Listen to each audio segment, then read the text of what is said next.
네. 이번 사태 이렇게 좀 프레임이 나뉘고 있는데 일본 정부의 강탈이라고 보십니까? 아니면 그렇게까지 보는 거 좀 지나친 반일 프레임이다 이렇게 보십니까? 어떻게 보십니까?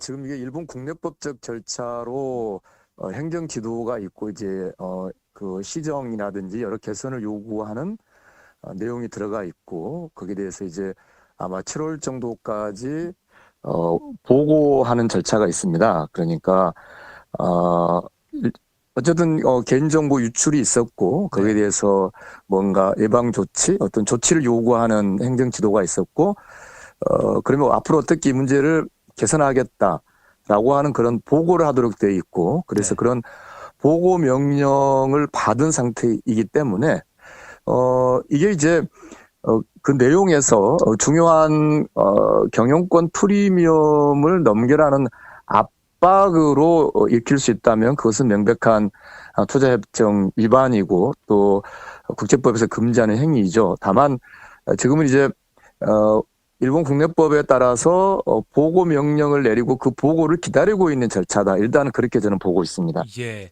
그러니까 아직은 7월까지 2차 보고를 완료해야 되니까 행정 지도를 받은 거에 따라서 조금은 지켜볼 여지는 있다고 조금 평가를 하시는 것 같긴 합니다. 다만 이제 그 보고 명령의 실질적인 내용, 다시 말해서 일본의 보도에 의하면 이제 네이버와의 자본 관계를 재검토하라라는 그런 이제 행정지도 그 내용이 확인되는 거라면 예. 그거는 명백한 국제법 위반이거든요. 네. 그러니까 이건 확고한 판례입니다. 일본 헌법이라든지 뭐 국제통상법에서 비례성의 원칙이라고 해서요. 네. 애초에 그 추구하려고 하는 행정 목적과 어긋나는 지나치게 과대한, 과중한, 과잉의 조치를 요구하는 것은 네. 일본 헌법에서도 위반이에요. 아하.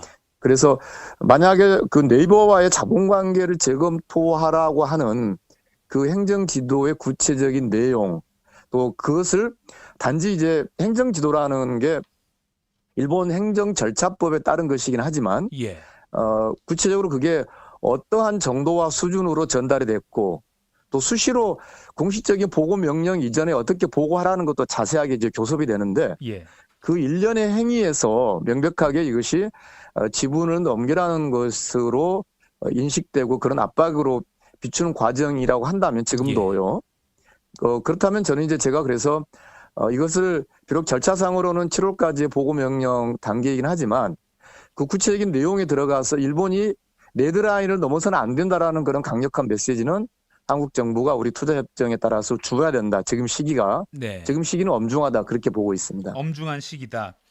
비례성의 원칙 아까 설명해 주셨는데, 그러니까 제가 이해한 대로 말씀드리자면, 아무튼 뭐 개인정보 유출에 관한 문제니까 그거에 대해서 조치를 요구하는 건 맞는데, 뭐 자본 관계까지 얘기하는 것은 문제에 대한 좀 이렇게 과잉 적확한 조치가 조치이고요. 아니라 과잉 네, 조치다. 비례성이 예, 없다는 예. 거죠. 네. 뭐 워낙 확립된 판례여서 네. 간단 하나를 예를 든다면은 이제 어떤 미국 회사가 오피시라고 하는 미국 회사가요. 예. 외국의 그 광구 탐사 개발 계약을 체결했는데 이게 좀 유명한 국제 분쟁에서 간단하게 말씀드립니다. 예. 근데 이제 이 미국 회사가 그 광구 계약 채굴권의 지분을 살짝 제3자에게 넘기고 그 채굴에 필요한 자본을 좀 획득을 했어요. 네. 근데 이제 이걸 그 제3자에게 지분을 조금 넘길 때 해당국 정부의 승인을 받도록 돼 승인을 받지 않고 넘겼어요. 예. 그러니까 해당 정부가 이 광구 그 애초에 주었던 개발 계획을 취소했거든요. 음.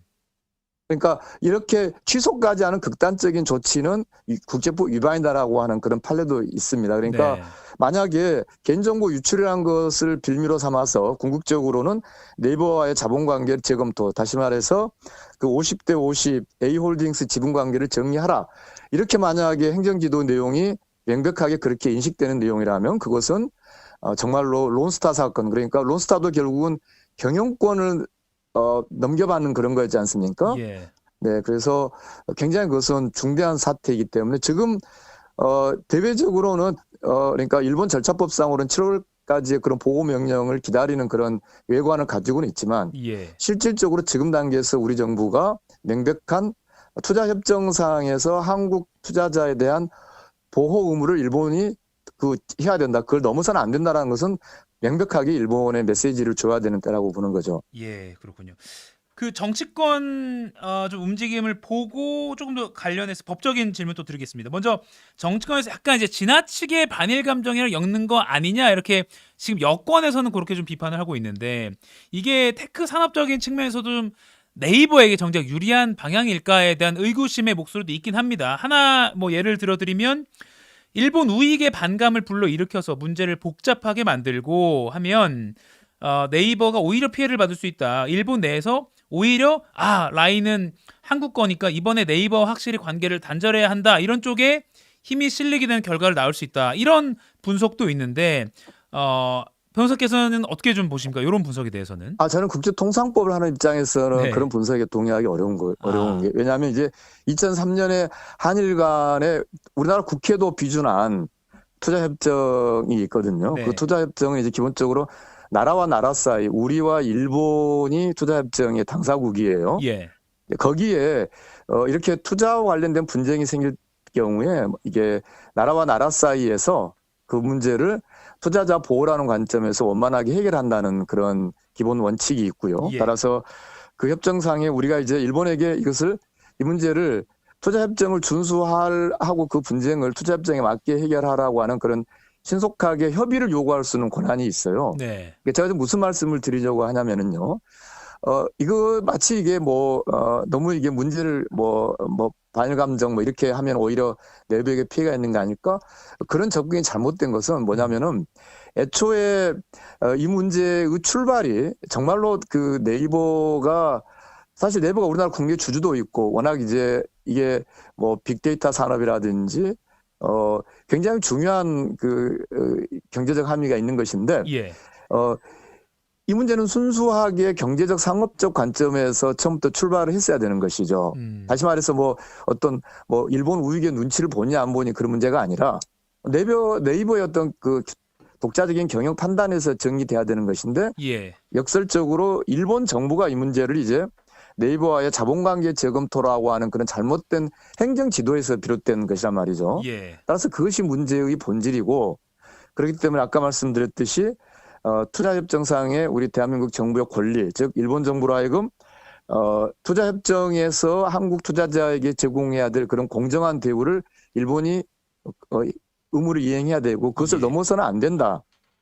그것은 지금 한국 정부가 신속하게 일본에게 요구해야 되는 것이고 그것은 당연한 국제법적 권리인 것이고요. 만약에 예. 그런 국제법적 권리 행사를 상대국의 어떤 일부 세력의 눈치 때문에 행사를 하지 않는다라고 한다면 그러면은 이제 우리나라처럼 외국 시장에 진출해야 되는 그런 이 개방 경제 입장에서는 개개 그러면 민간 기업들이 어떠한 국가의 이런 투자협정상의 보호도 사실상 받지 못하게 되는 결과가 되는 거죠. 예. 그냥 알아서 기업이 해결해라 하기에는 좀 커진 문제라고 보고 좀 정부도 언급을 하셨는데 그래서 좀 추가로 여쭈면 이제 지난 10일에 과학기술정보통신부 2차관 강도형 2차관이 긴급 브리핑을 열었습니다.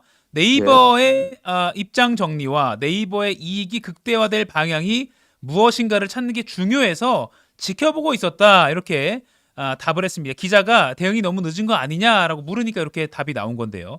정부의 현재 대응은 좀 어떻게 평가하고 계십니까? 대단히 잘못된 아주 늦었다. 좀 더 심하게 말하면은 투자협정에서의 국가의 역할을 스스로 어떤 포기한 게 아닌가. 다시 말해서 우리가 해외에 나가서 활동하고 있는 우리 경제, 우리 기업들을 최소한의 어떤 보호 조치를 국가가 해줘야 되는데 예. 지금 만약에 그 과기부 그 차관의 입장이라면 그러면 네이버 혼자 일본 정부의 압박 또 상대방 파트너의 어떤 그런 여러 어떤 뭐라 그럴까요? 아무래도 소프트뱅크 입장에서는 네. 좋은 조건에 이 기회에 그 지분을 차지하려고 하겠죠. 네. 또 그것을 이용하려고 하는 어떤 일본 그런 내부의 여러 요인들 이런 것을 모두 다 한국의 한 민간 기업이 나가서 해결하라고 한다면 도대체 국가는 어디에 있냐는 거죠. 예. 반대로 우리가 생각해 봐야 될 게 일본 기시다 총리는 어떻게 했습니까? 일본 기업이 한국에 진출한 일본 기업의 자산을 한국 대법원 판결에 기해서 집행하는 것은 우리 국내법상 지극히 정당한데 그것에 대해서조차도 마치 한국이 국제법 위반이라는 것처럼 강하게 압박을 해서 예. 심지어 뭐 제3자 변제니 이런 방식으로 해가지고 결국은 한국에 있는 일본 기업 재산을 보호한 거잖아요. 네. 기시다 총리는. 지금 윤석열 정권은 기시다 총리의 반도 못하고 있다. 가만히 지켜보아야 되는 건 안 되고요. 이미 이렇게 지분 문제가 나왔을 때 더 일찍 일본 정부에게 법을 지켜라. 일본이 지금 일본과 미국 그리고 한국이 그동안 윤석열 정부가 이야기했던 게 가치 외교거든요. 예. 밸류. 그 가치 외교의 핵심이 일본과 미국이 이야기했던 게 뭐냐면 국제법이에요. 네. 이 투자협정이라는 국제법을 일본이 지키지 않은 것은 윤석열 정권으로서는 당연히 핵심적인 가치 위반이기 때문에 지금 이렇게 뭐 지켜봐서는 절대 안 되는 것이죠. 예. 기시다 총리의 반도 못하고 있다 이렇게 평가할 수밖에 없습니다. 뭐 시장 경제라는 가치를 공유하는 뭐 그런 걸 많이 강조해 왔는데 삼국이 그런 그렇죠. 것에 비춰봤을 때도 정부가 대응이 늦었다 이렇게 좀 정리를 할 수 있겠네요. 그렇죠. 그래서 이제 일본 변호사들도 이 문제에 대해서는 일본 국내법적으로도 허용할 수 없다. 만약에 이것이 그 지분 정리 쪽으로 그런 내용을 가지는 거라면, 그런 내용의 행정지도라면은 그것은 일본에서조차도 받아들일 수 없는 것이고. 그 말씀은 일본 변호사 뭐 이렇게 주변에 알고 계신 그런 분들도 그렇게 실제로 송 변호사님께 말씀하시는 분이 있나요? 일본 현지에 있는 일본 변호사들이. 그렇죠. 저도 이 문제를 이제 계속 일본 이쪽 관련자들이랑 예. 어떻게 대응할지도 계속 상의를 하고 있는 문제인데요. 다시 말하면 이 문제는 어떤 한일 간의 뭐 이른바 반일 친일 그런 문제는 아니고요. 오히려 일본이 마치 지금 이제 미국이 전에 중국에 대해서 하듯이 예. 그러니까 뭐 정보가 중국에 흘러간다 또는 뭐 그렇게 하듯이 이 네이버를 압박해서 결국은 이게 이제 일본의 향후의 어떤 빅데이터 산업이라든지 또 결국은 어떤 정보나 자료 이런 게 이제 AI도 중요하기 때문에 일본 내부에 저는 산업 정책이 여기에 투영되어 있다라고 봅니다. 그런 예. 점에서 이 문제는 단지 네이버만의 문제가 아니라 우리 국민 경제에 굉장히 중요한 문제이고 특히 네이버에 투자한 우리 대한민국 주주에게도 영향을 주는 중대한 문제이기 때문에 정부가 일본에게 좋다. 그러나 그 개인정보 유출에 대해서 뭔가 어떤 조치를 내는 건 좋다. 다만 투자협정상에서의 투자자에 대한 공정한 대우 그리고 국제협정에서 비례성 원칙, 일본 헌법에서도 인정하는 비례성 원칙, 과잉금지 원칙을 지켜라. 이것을 만약에 이 레드라인을 넘을 경우에는 우리도 단호하게 조치하겠다라는 분명한 메시지는 줘야 한다고 생각합니다. 예, 지금 시청자 여러분께서는 국제통상 전문가 송기호 변호사와 인터뷰 듣고 계십니다. 그러면 저희가 화면으로도 지금 자본 구성 좀 복잡하기 때문에 지금 화면 시청자 여러분께 띄워드리고 있습니다. 그렇죠. 그러면 ISDS 요거 좀 여쭐게요. 워낙 이 부분도 이제 송기호 변호사님께서도 다른 언론 인터뷰를 통해서도 만약 일본 정부가 정말 라인을 강탈하려는 그런 모양새라면 투자자 국가 간 분쟁 해결제도 요걸로 강력 대응에 나서야 한다 입장을 인터뷰로 다른 인터뷰에서 좀 내비치신 바가 있습니다. 이 ISDS라는 게 좀 어떻게 구체적으로 진행되는 건지 좀 설명을 해주시죠. 그런 이제 그 역시 이 한일 투자 협정에서 그 투자자들에게 준 권리이죠. 그래서 네이버가 정말로 이제 사실 지금 네이버가 어떠한 정도와 수준의 강도로 일본 정부로부터 압박, 행정 지도를 받고 있는지 정확하게 드러나지는 않고 있잖아요.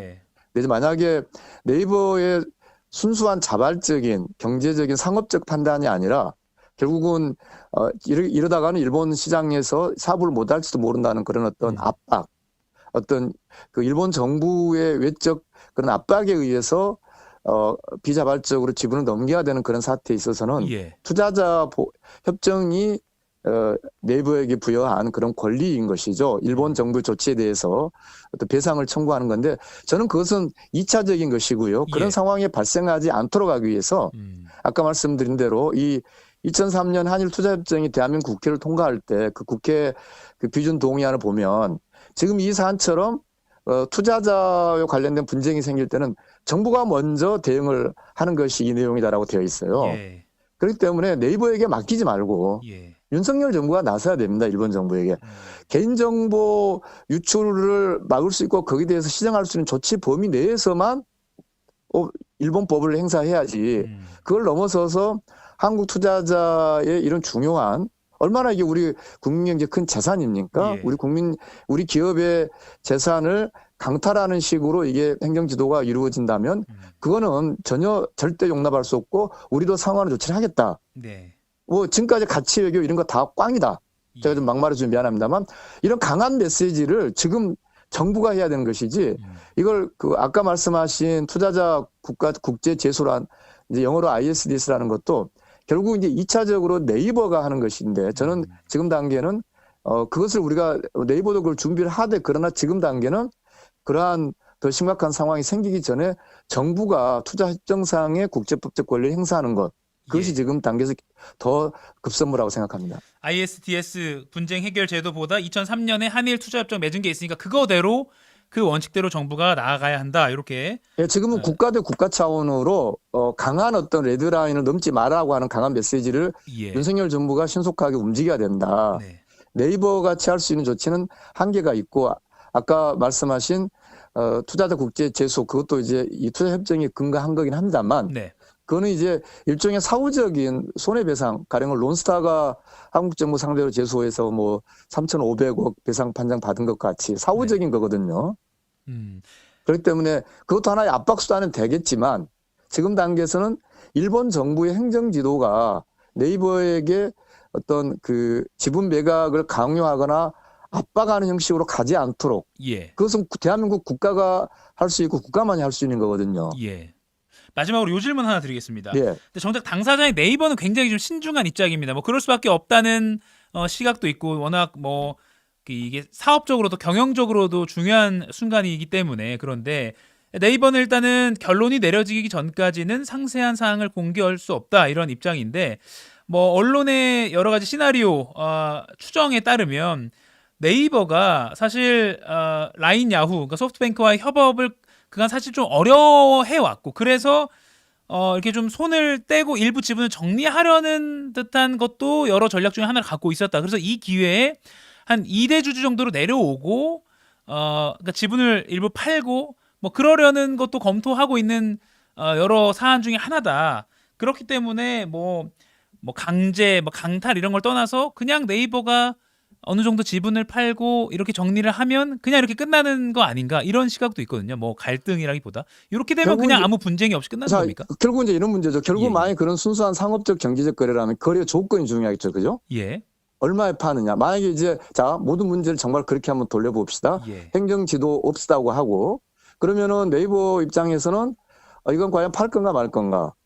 어떤 조건으로 얼마에 팔 건가 하는 것을 충분히 유리하게 가져갈 수 있겠죠. 그죠? 예, 그런데 지금 이 상황 돌아가는 것을 보면은 제가 일본에서 파악한 여러 어떤 상황이라든지 이런 걸 보면은 오히려 반대로 소프트뱅크가 일본의 행정 지도를 압박 매개로 삼아서 유리한 조건으로 사려고 하는 게 아닌가 싶어요. 예, 그렇게 본다면 이 네이버가 알아서 하겠다는 것은 국가의 역할을 포기하겠다는 그런 생각이 지나지 않는 거고요. 예, 정말로 이것이 순수하게 네이버의 상업적 경제적 그런 판단에 따른 거라면은 그건 정말로 네이버가 왜 꼭 이거를 팔아야 되는 것인지 또는 지금 일본이 7월 말까지 보고 명령을 내리라는 것과 그 소프트뱅크에서의 여러 움직임이 왜 서로 맞물려 있는 건지 네, 따라서 저는 그런 분석에 마치 이게 네이버가 알아서 할 일이라는 것에 전혀 동의할 수 없는 거고요. 이건 아까 말씀드렸듯이 네이버에 투자한 우리 국내 주주들의 문제이기도 하고 또 앞으로 만약에 이런 걸 그냥 국가가 제 역할을 못하고 이게 결국은 네이버가 그냥 차선책으로 네, 어쩔 수 없이 결과적인 그런 압박에 의해서 뭔가 지분을 포기하고 그렇게 된다면 그러면 장차 우리 국민 경제가 우리는 기본적으로 수출 또는 해외에서의 어떤 글로벌한 그런 그 시장을 전제로 한 국민 경제인데 이번 사태는 굉장히 우리 국민 경제의 이후에 어떤 국제적인 시장 활동에 대단히 나쁜 선례가 될 겁니다. 그러니까 가령 이제 그러면 앞으로 해외에 나가서 투자할 때 지금 네이버와의 자본 관계를 재검토하라는 것은 유일한 이유는 네이버가 일본 국적 자본이 아니라는 것인데 예. 그러면은 한국 국적 자본들은 앞으로 어느 시장에 가서 어떻게 활동하냐는 거죠. 네, 알겠습니다. 네이버 라인 사태 여러 가지 분석이 나오고 있는데 이 분야에서 가장 전문가로 꼽히는 국제통상 전문가 송규호 변호사와 함께 아침 일찍 좀 깊이 충분한 시간을 갖고 의견을 좀 들어봤습니다. 송규호 변호사님, 이건 앞으로 좀 계속 좀 진행될 것 같은데 저희가 추가적으로 여쭐 게 있으면 또 한번 인터뷰 요청드리겠습니다. 네, 저도 좀 일본에 가서도 좀 보고 예. 또 상황도 파악되는 대로 또 자주 또 뵙도록 하겠습니다. 네, 고맙습니다. 네, 감사합니다.